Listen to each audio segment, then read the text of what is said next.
Hey Rob, Hello. thanks for helping my project. Absolutely. Could you say a couple words about yourself?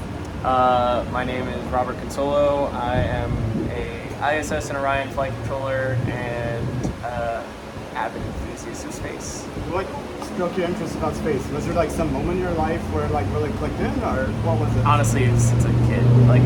As a kid, I've always loved the idea of going to space. I love the idea of flying and all that stuff, and so I just fell in love with all of it and went to space camp. That kind of solidified it all, and then from there it was just continue chasing the dream until I got here.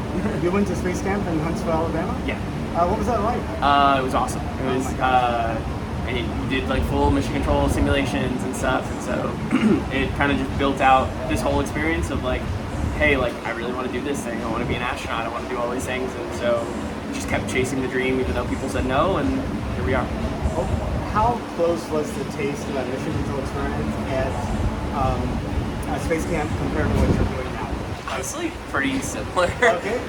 It was a 5-hour simulation as a child. Like, I mean, I was 13 or something, and not 13. It was still, I was young. It was like 10 or 12 or something like that, and full scale. Like, we had crew members in shuttle and doing a spacewalk, and we had the different consoles, and I think I did Capcom for one, and then I was like the EVA one for the other, and so. It was really cool, just like getting to see all the facets of like what it is to be in a space operation, what it is to be an astronaut, what it is to be a flight controller, and like, they had lectures and stuff there for people, and so getting to experience it all was really cool. That is amazing. It's such a good way for people who have an interest in this to see if they really might be interested in doing Absolutely, something. yeah, 100%. It was a good like affirmation that like, yep, I really want to do this thing. It's not just like I watched a documentary and really thought that was cool. I got to do it and say, wow, yeah, this is definitely it. When did you find out that NASA is planning to send astronauts back to the moon? Oh, like so long ago. Back when it was, oh goodness. I mean, it's flip-flopped a bunch, right? So it was like the moon, and then it was Mars, and then it was moon again, and so honestly, I've been tracking it since all the way back then. When we're talking like the Ares vehicles and the Constellation program and all that stuff, and so. I've followed it pretty much the entirety of its way, and now I'm here working on the Artemis program. Whenever you're talking to people and people are like, "Hey, why are we going back to the moon?" What's your favorite reason to talk to them?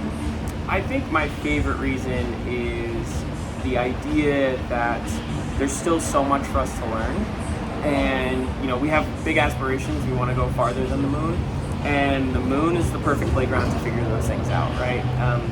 Not everything can be done while we're here on Earth, right? There's things we have to learn in terms of just like how are we as an organization going to operate like by distance, right? And the idea of having folks being self-sufficient, right? When they're on Mars, you're talking massive delays in communication. Like those crew members and those habitats and the vehicles have to be very, very self-sufficient, or at least capable of handling things without immediate response, right?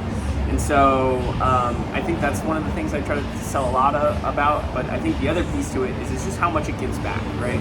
A lot of people don't realize how much technology just came strictly from the Apollo program, right?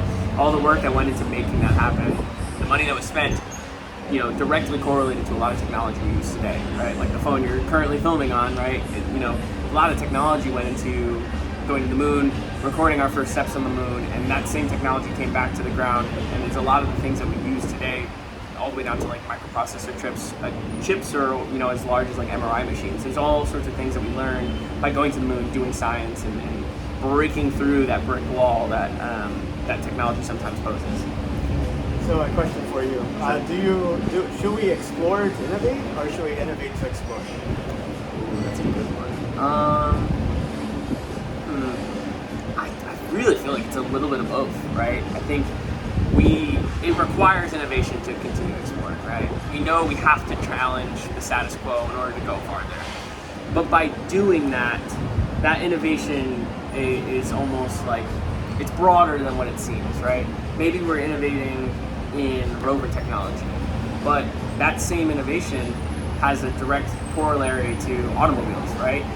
Something simple as like airless tires, right? That's a whole conversation about, like on the moon, right? Talking tires that are made of mesh and, like rigid structures. well, like, is that something that can apply here on the ground, right? Can we start looking into new tire technology that improves fuel economy, improves, ride quality, improves durability, right? You don't have air in your tire and it's just like constantly there. Oh, cool, now you're never gonna get a flat. And in Houston, that sounds like a blessing.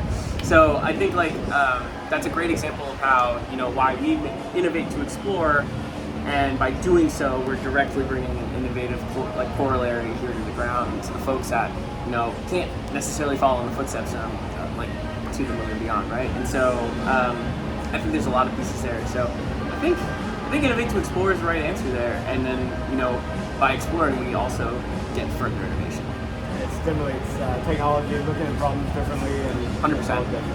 100%. Yeah, I think it's a new challenge every day. I mean, our jobs is a new challenge every day, right?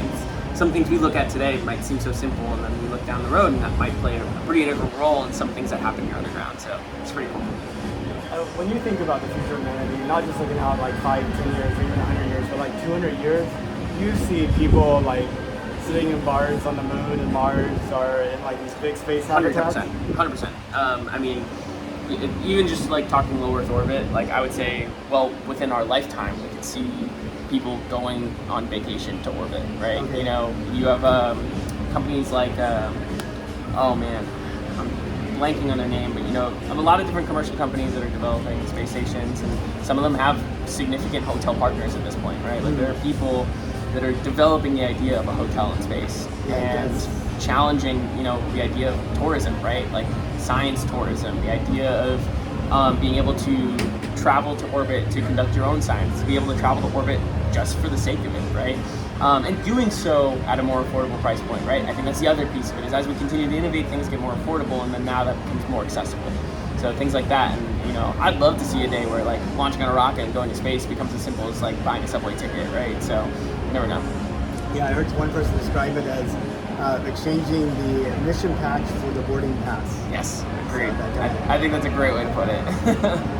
If you could you take a trip to space? 100%. If someone walked up to me today with the documents and said sign on the line, I'd sign it right now. Do you think you'll get a chance in your lifetime? I sure hope so.